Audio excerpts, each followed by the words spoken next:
And sometimes we get so distracted by the storm that's going on around us that we forget that Jesus is with us. Before the storm, Jesus is like, let's get in the boat. They're like, yeah, let's get in the boat. But once the storm happens, that's when the questions come. Just because you're in a storm doesn't mean you're not in God's will. Listen, can we, church, not judge people because they're in a season of trial or a season of testing or a season of opposition? Just because they're sick doesn't mean they don't have faith.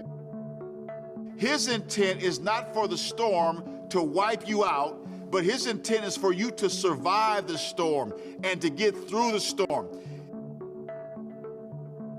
The reality is, storms hit your life even when Jesus is in your boat.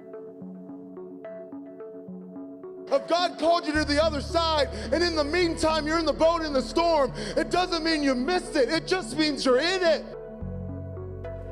The storm, they thought, was an indictment on Jesus' character. It was not an indictment on his character. He was sleeping.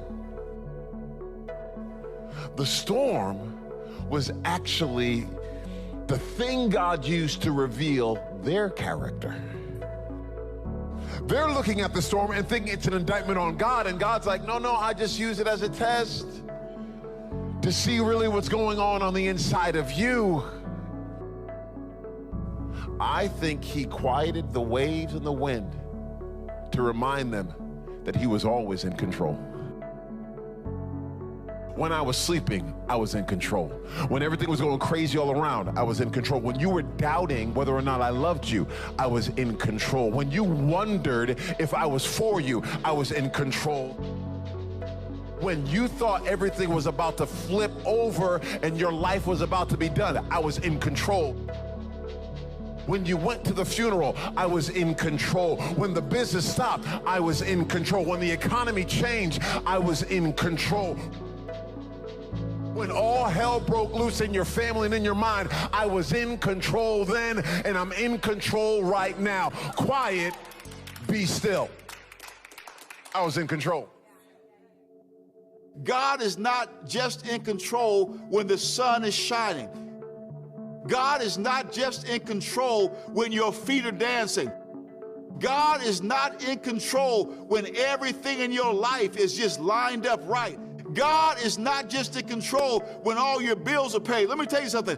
God is in control at all times. He's in control at all situations.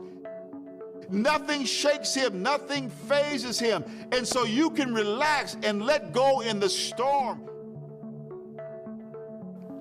But without a storm, you'll never know the God that can quiet waves.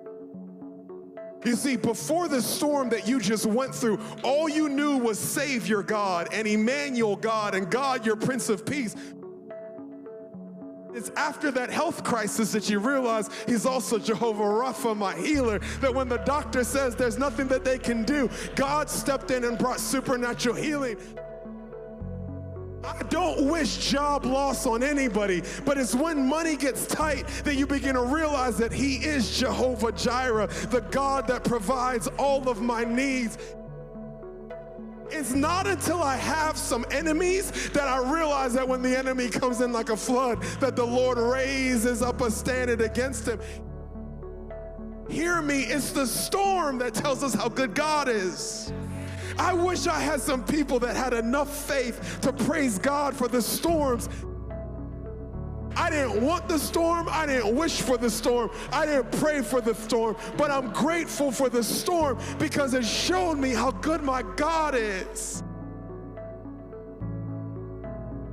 He got up, rebuked the wind, and said to the waves, "Quiet, be still."